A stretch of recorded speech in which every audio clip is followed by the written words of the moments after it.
কল্পনা করুন সেই ভয়ঙ্কর দিনের কথা, যেদিন সূর্য আপনার মাথার ঠিক 1 হাত উপরে, পায়ের নিচের মাটি তামা হয়ে গলে যাচ্ছে। বিচারের কাঠগড়ায় দাঁড়িয়ে প্রতিটি মানুষ নিজের আমল নামা নিয়ে আতঙ্কিত। আমরা সব সময় শুনে এসেছি জাহান্নামের আগুন উদ্বোধন করা হবে বড় বড় পাপিষ্ঠ, খুনি কিংবা কাফেরদের দিয়ে। কিন্তু আজ আমি আপনাদের এমন এক গোপন সত্য শোনাব যা আপনার পায়ের নিচের মাটি সরিয়ে দেবে। আপনারা কি জানেন, জাহান্নামের প্রথম আগুন কোনো দাগী অপরাধী বা নাস্তিককে দিয়ে জ্বালানো হবে না, বরং জাহান্নামকে উদ্বোধন করা হবে এমন 3 জন ব্যক্তিকে দিয়ে যাদের আমরা দুনিয়াতে সবচাইতে বেশি সম্মান করতাম, যাদের আমল দেখে ফেরেশতারাও হয়তো একদিন ঈর্ষা করেছিল। কিয়ামতের ময়দানে সেই 3 জন মানুষের আমলনামা যখন আল্লাহর সামনে পেশ করা হবে, তখন পুরো সৃষ্টি জগৎ স্তব্ধ হয়ে তাকিয়ে দেখবে। তাদের নাম ডাকার পর সবাই ভাববে এরা তো সরাসরি জান্নাতে যাবে, কিন্তু হঠাৎ আরশ থেকে আসা এক ঘোষণায় সবার রক্ত হিম হয়ে যাবে। ফেরেশতাদের আদেশ দেওয়া হবে এদের জান্নাতে নয়, বরং উপর করে টেনে নিয়ে জাহান্নামের গভীর অন্ধকারে নিক্ষেপ করো। কেন এমন হবে? কি ছিল সেই তাদের গোপন অপরাধ? আজ আমরা সেই 3 হতভাগ্য ব্যক্তির পরিচয় এবং তাদের ধ্বংসের কারণ উদ্ঘাটন করব। আজকের এই ভিডিওটি শুধু একটি কাহিনী নয়, এটি আপনার এবং আমার ইবাদতের আয়না। হতে পারে আপনিও আপনার অজান্তে এই 3 জনের একজন হওয়ার পথে হাঁটছেন। চলুন জানি সেই লোমহর্ষক অধ্যায়, জাহান্নামের প্রথম জ্বালানি। সবাই ভাবছে অপরাধ ছিল হয়তো বড় কোনো পাপ, কিন্তু না, এই ধ্বংসের মূলে ছিল একটি অতি ক্ষুদ্র জিনিস যার নাম নিয়াত। ইসলামে একটি বিখ্যাত মূল নীতি আছে, ইন্নামাল আমালু বিন নিয়াত, অর্থাৎ মানুষের সমস্ত আমল নির্ভর করে তার নিয়াতের ওপর। কিন্তু এই নিয়াতের ভেতরেই লুকিয়ে থাকে এক বিষাক্ত রোগ, যাকে আরবি শাস্ত্রে বলা হয় রিয়া। সহজ কথায় লোক দেখানো ইবাদত। রিয়ার অর্থ হলো আপনি আল্লাহর ইবাদত করছেন ঠিকই, কিন্তু আপনার অবচেতন মনে তীব্র আকাঙ্ক্ষা কাজ করছে যে মানুষ আমাকে দেখুক, মানুষ আমার প্রশংসা করুক, সমাজ আমাকে বড় পরহেজগার বলে জানুক। রাসূলুল্লাহ সাল্লাল্লাহু আলাইহি ওয়াসাল্লাম এই রিয়াকে বলেছেন শিরকে আসগার বা ছোট শিরক। এটি কতটা ভয়ঙ্কর জানেন? এটি একটি সাদা পাথরের উপর দিয়ে কালো পিঁপড়ে হেঁটে যাওয়ার মতো গোপন। আপনি নিজেও বুঝবেন না কখন আপনার ইবাদত আল্লাহর সন্তুষ্টির পথ ছেড়ে মানুষের প্রশংসার গলিতে ঢুকে পড়েছে। চিন্তা করে দেখুন, আপনি দীর্ঘ সময় ধরে সিজদায় পড়ে আছেন। কেন? কারণ আল্লাহ আপনাকে দেখছেন বলে, নাকি আপনি অনুভব করছেন যে পাশে দাঁড়িয়ে থাকা মানুষটি আপনার দীর্ঘ সিজদা দেখে মুগ্ধ হচ্ছে? আপনি খুব সুন্দর করে তিলাওয়াত করছেন কেন? আল্লাহর কালামের মহিমায়, নাকি শ্রোতাদের বাহবা পাওয়ার লোভে? জাহান্নামের প্রথম জ্বালানি হওয়া সেই 3 জন ব্যক্তির আমলনামায় নামাজের অভাব ছিল না, কুরআন তিলাওয়াতের কমতি ছিল না, এমনকি জীবনের মায়া ত্যাগ করার মতো বড় আমলও ছিল। কিন্তু তাদের সেই বিশাল ইবাদতের পাহাড়ের নিচে ঘুণ পোকার মতো মিশেছিল এই রিয়া। তাদের ইবাদত ছিল চকচকে সোনার মুদ্রার মতো, যা বাইরে থেকে দেখলে মূল্যবান মনে হয়, কিন্তু ভেতরে ছিল শুধুই সস্তা তামা। কিয়ামতের দিন আল্লাহ সুবহানাহু ওয়া তাআলা এই গোপন পর্দাটিই উন্মোচন করে দেবেন। তিনি বলে দেবেন যে আজ আমার কাছে তোমাদের জন্য কোনো সওয়াব নেই, কারণ তোমরা তো আমার জন্য আমল করনি, তোমরা করেছিলে দুনিয়ার মানুষের প্রশংসার জন্য। মানুষের প্রশংসা আপনি দুনিয়াতে পেয়ে গেছেন, কিন্তু আখেরাতে আজ আপনি রিক্ত হস্ত। চলুন দেখি সেই 3 হতভাগ্য ব্যক্তির মধ্যে প্রথম জন আসলে কে ছিলেন। কিয়ামতের সেই নিস্তব্ধ ময়দানে প্রথম যাকে বিচারের জন্য ডাকা হবে, তিনি কোনো চোর বা ডাকাত নন। তিনি হবেন একজন অত্যন্ত জ্ঞানী আলেম বা একজন প্রখ্যাত কারি। দুনিয়াতে যার একটি কথার জন্য মানুষ ঘণ্টার পর ঘণ্টা অপেক্ষা করত, যার সুমধুর কণ্ঠের তিলাওয়াত শুনে মানুষের চোখে পানি আসত। আল্লাহ সুবহানাহু ওয়া তাআলা তাকে সামনে এনে দাঁড় করাবেন। ফেরেশতারা তার দুনিয়ার সমস্ত বড় বড় কাজগুলো তার সামনে তুলে ধরবেন। আল্লাহ তাকে জিজ্ঞাসা করবেন, হে আমার বান্দা, আমি তোমাকে দিনের গভীর জ্ঞান দিয়েছিলাম, তোমাকে সুন্দর কণ্ঠ দিয়েছিলাম, মানুষের মাঝে তোমাকে মর্যাদা দিয়েছিলাম। তুমি আমার দেওয়া এই নেয়ামতগুলো নিয়ে আমার জন্য কি কাজ করেছ? সেই আলেম বা কারি অত্যন্ত আত্মবিশ্বাসের সাথে উত্তর দেবেন, হে আমার রব, আমি দিন রাত আপনার দিনের শিক্ষা মানুষের কাছে পৌঁছে দিয়েছি। আমি মানুষকে কুরআন শিখিয়েছি, আপনার কিতাব তিলাওয়াত করে শুনিয়েছি। আমার পুরো জীবনটাই আমি আপনার কুরআনের খিদমতে বিলিয়ে দিয়েছি। উপস্থিত সবাই হয়তো ভাববে, এর চেয়ে বড় আমল আর কি হতে পারে?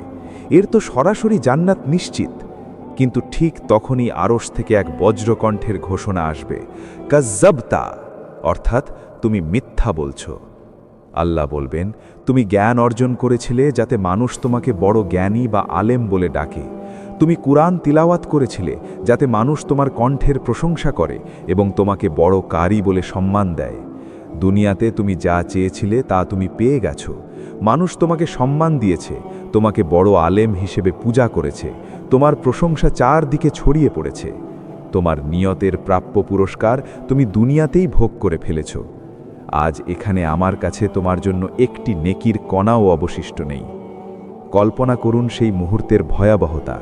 যে মানুষটি ভেবেছিল তার আমল নামায় পাহাড় সমান সওয়াব আছে, এক নিমেষেই তার সব আমল বাতাসের সাথে ধুলোবালির মতো উড়ে যাবে।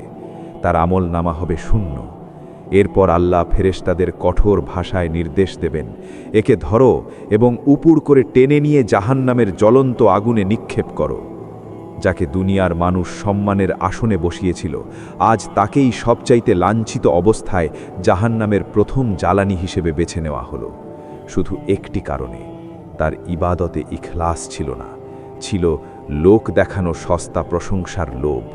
প্রথম ব্যক্তির বিচারের পর যখন চারদিকে আতঙ্ক ছড়িয়ে পড়বে, তখন দ্বিতীয় ব্যক্তিকে ডাকা হবে।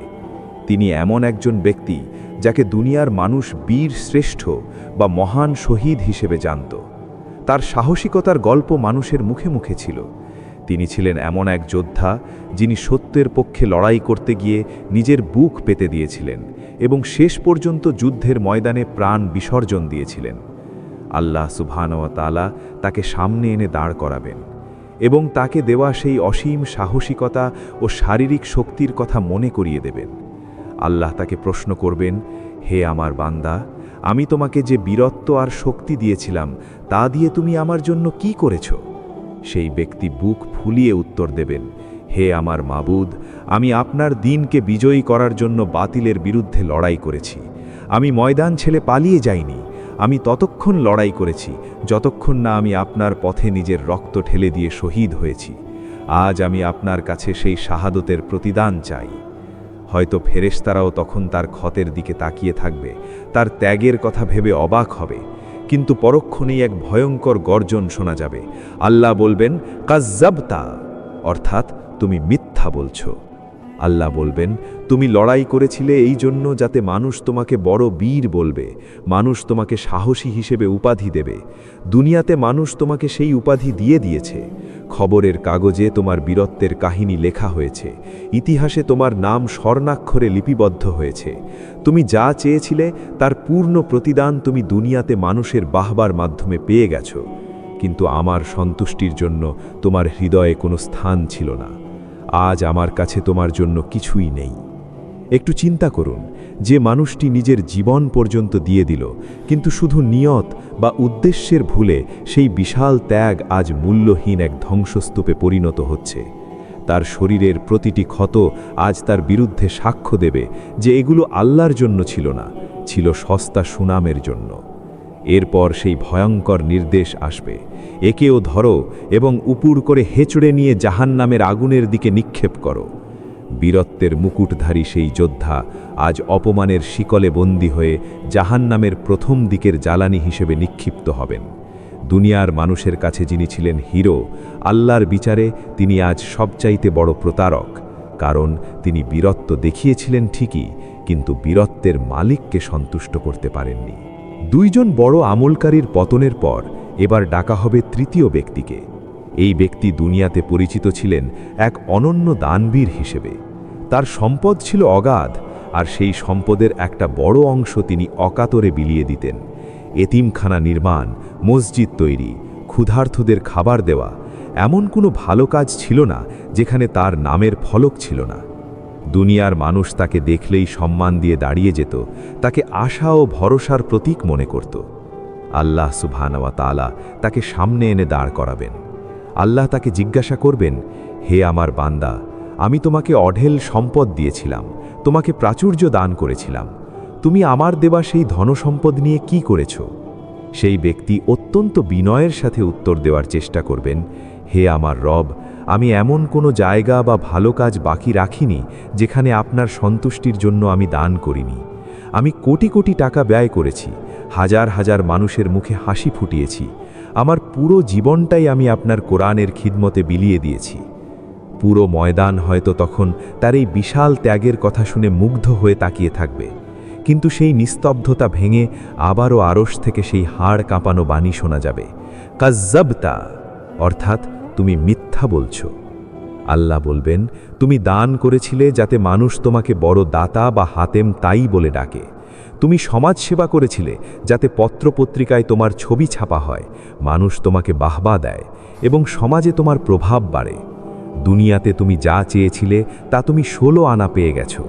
মানুষ তোমাকে দাতা হিসেবে চিনেছে, তোমাকে অনেক সম্মান দিয়েছে, তোমার নামে স্মৃতিস্তম্ভ তৈরি করেছে। তোমার আমলের বিনিময় দুনিয়াতেই শেষ হয়ে গেছে। আজ আমার কাছে তোমার পাওনা একটি ধূলিকণার সমানও নেই। সুবহানাল্লাহ! চিন্তা করে দেখুন, যে সম্পদ দিয়ে সে জান্নাত কিনতে পারত, সেই একই সম্পদ আজ তার জন্য জাহান্নামের দরজা খুলে দিচ্ছে। তার সেই লোক দেখানো দানের প্রতিটি পয়সা আজ আগুনের অঙ্গার হয়ে তার সামনে দাঁড়াবে। তার প্রতিটি দান ছিল মূলত নিজের নাম আর সুনাম কেনার জন্য একটি বিনিয়োগ, আল্লাহর সন্তুষ্টির জন্য নয়। এরপর ফেরেশতাদের সেই চূড়ান্ত আদেশ দেওয়া হবে, একেও ধরো এবং উপুর করে হেঁচড়ে নিয়ে জাহান্নামের আগুনের দিকে নিক্ষেপ করো।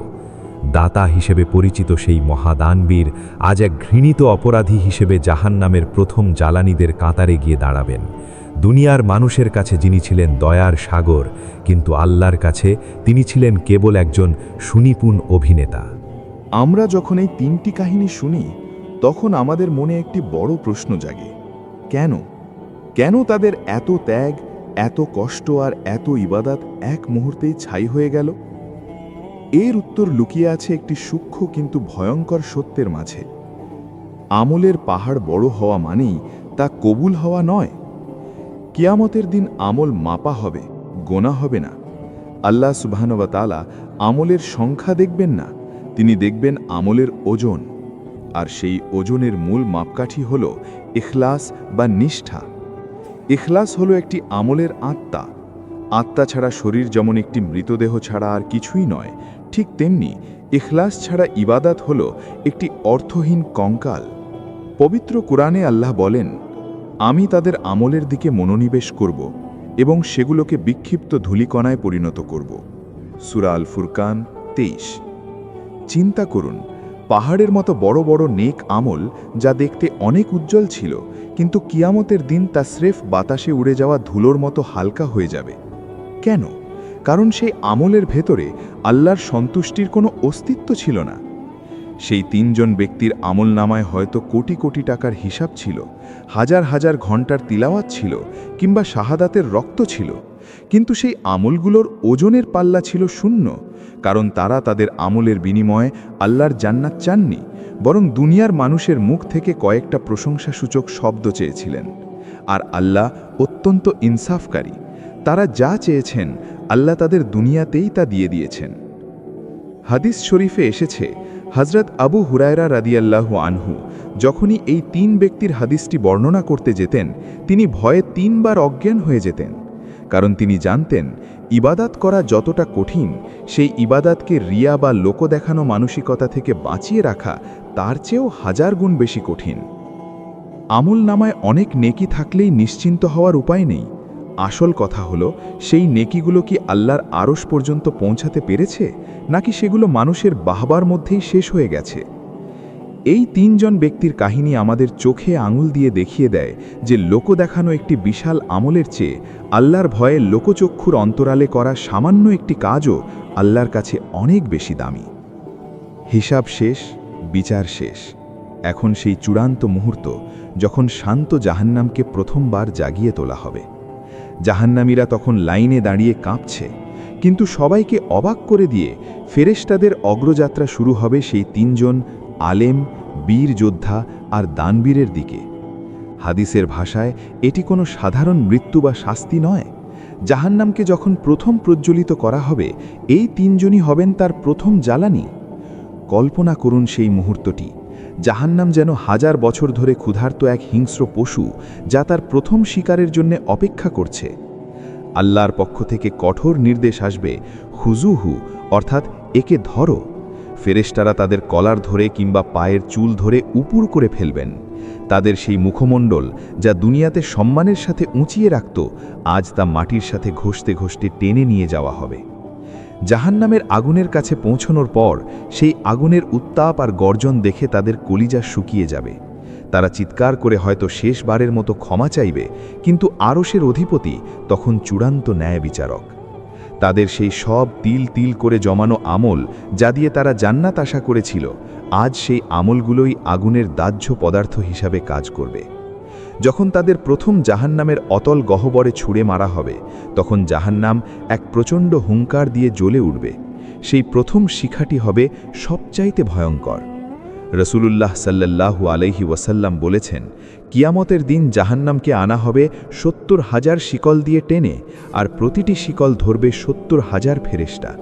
সেই বিশাল আর ভয়ঙ্কর আগুনের প্রথম খাবার হবে এই ৩ জন লোকদেখানো ইবাদতকারী।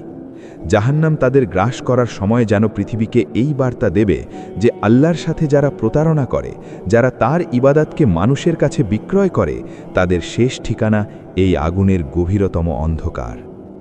কিয়ামতের সেই দিনে কোটি কোটি মানুষের সামনে এটি হবে সবচাইতে বড় লাঞ্ছনা।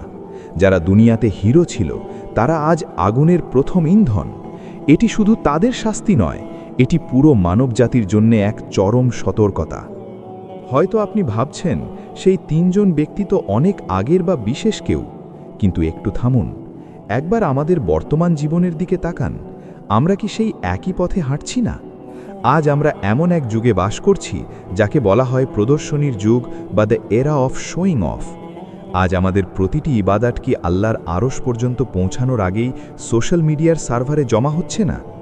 একটু চিন্তা করুন, যখন আমরা পবিত্র উমরা করতে যাই, তখন কি আমাদের প্রধান লক্ষ্য কাবার মালিকের সন্তুষ্টি থাকে, নাকি কাবার সামনে দাঁড়িয়ে একটি নিখুঁত সেলফি তোলা যাতে ফেসবুকে হাজার হাজার লাইক আর মাশা আল্লাহ কমেন্ট পাওয়া যায়? দান করার সময় আমরা কি এখন সত্যি ডান হাত দিয়ে দিই যাতে বাম হাত না জানে, নাকি ক্যামেরার লেন্স ঠিক আছে কিনা তা আগে নিশ্চিত করি? এতিমের মাথায় হাত রাখার সেই মুহূর্তটি কি আল্লাহর কাছে সওয়াবের জন্যে, নাকি প্রোফাইল পিকচার আপডেট করার জন্যে? দুঃখজনক হলেও সত্য, আজ আমাদের রিয়া বা লোক দেখানো মানসিকতা ডিজিটাল রূপ নিয়েছে। একজন আলেম আজ চিন্তা করেন তার ভিডিওতে কত ভিউ হলো, একজন কারি চিন্তা করেন তার তিলাওয়াত কতজন শেয়ার করল।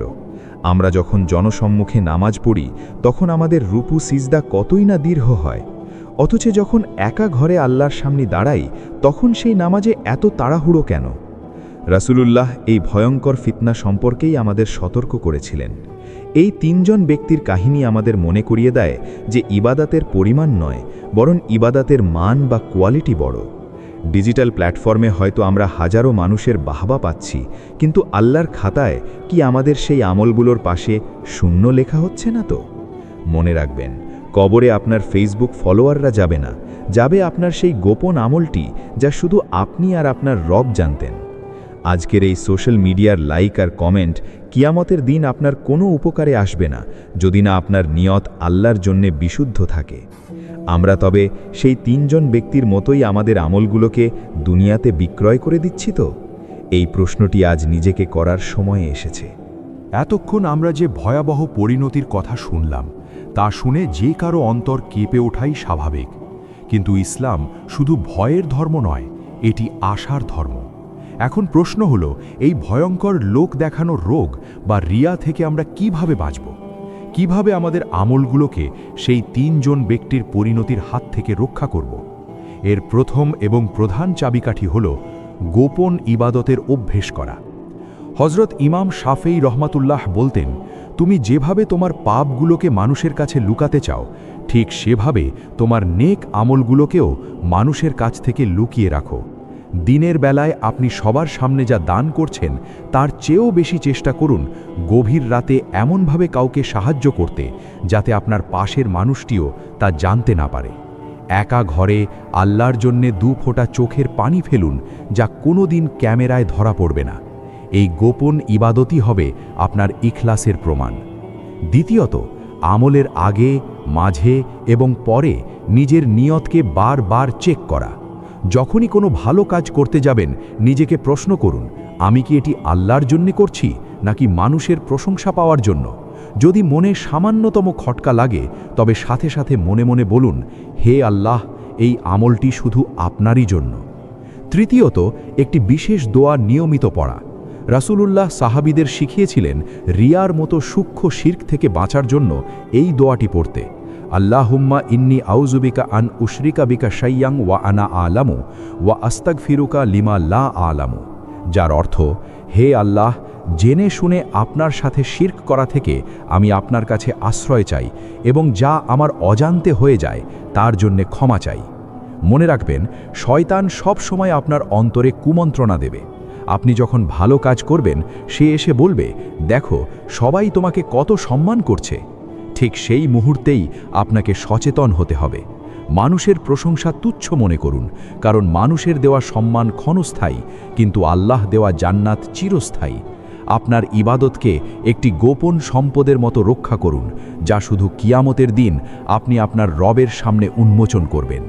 ইখলাস হলো সেই ঢাল যা আপনাকে জাহান্নামের প্রথম জ্বালানি হওয়া থেকে রক্ষা করতে পারে। সম্মানিত দর্শক, আমরা ভিডিওর একদম শেষ প্রান্তে চলে এসেছি। আজ আমরা জাহান্নামের প্রথম জ্বালানি হওয়া সেই 3 ভাগ্যহীনের গল্প শুনলাম। কিন্তু এই কাহিনী শুধু তাদের নয়, এটি আমাদের প্রত্যেকের জন্য এক চরম সতর্কবার্তা।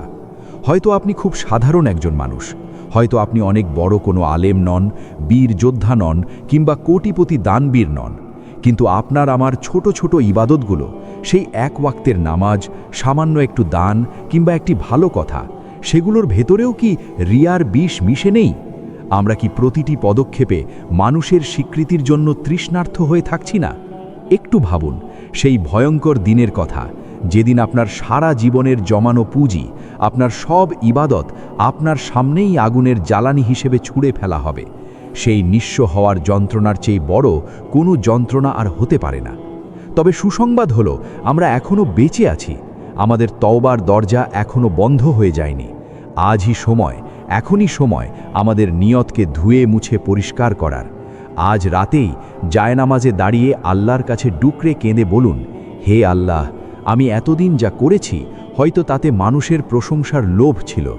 আজ থেকে আমার প্রতিটি সেজদা, আমার প্রতিটি টাকা দান এবং আমার প্রতিটি কথা শুধু আপনারই সন্তুষ্টির জন্য হোক। আমাকে সেই 3 জন ব্যক্তির অন্তর্ভুক্ত করবেন না যাদের দিয়ে জাহান্নাম উদ্বোধন করা হবে। মনে রাখবেন, আল্লাহ পাহাড় সমান আমল চান না, তিনি চান একটি খাঁটি হৃদয়, যে হৃদয়ে তিনি ছাড়া আর কেউ নেই। লোক দেখানো ইবাদত করে দুনিয়ার বাহবা পাওয়ার চেয়ে নিভৃতে আল্লাহর জন্যে চোখের পানি ফেলা অনেক বেশি দামি। আল্লাহ আমাদের সবাইকে রিয়া বা লোক দেখানো মানসিকতা থেকে হেফাজত করুন। আমাদের আমলগুলোকে কবুল করুন এবং ইখলাসের সাথে তার পথে চলার তৌফিক দান করুন। আমিন। আজকের এই ভিডিওটি যদি আপনার মনে সামান্যতম প্রভাব ফেলে থাকে, তবে নিজের নিয়ত শুদ্ধ করার নিয়তেই এটি অন্যের সাথে শেয়ার করতে পারেন। দেখা হবে ইনশাআল্লাহ পরকালের কোনো এক জান্নাতের বাগানে। ততক্ষণ পর্যন্ত নিজের নিয়ত আর আমলের হেফাজত করুন। আসসালামু আলাইকুম ওয়া রাহমাতুল্লাহি ওয়া বারাকাতুহু।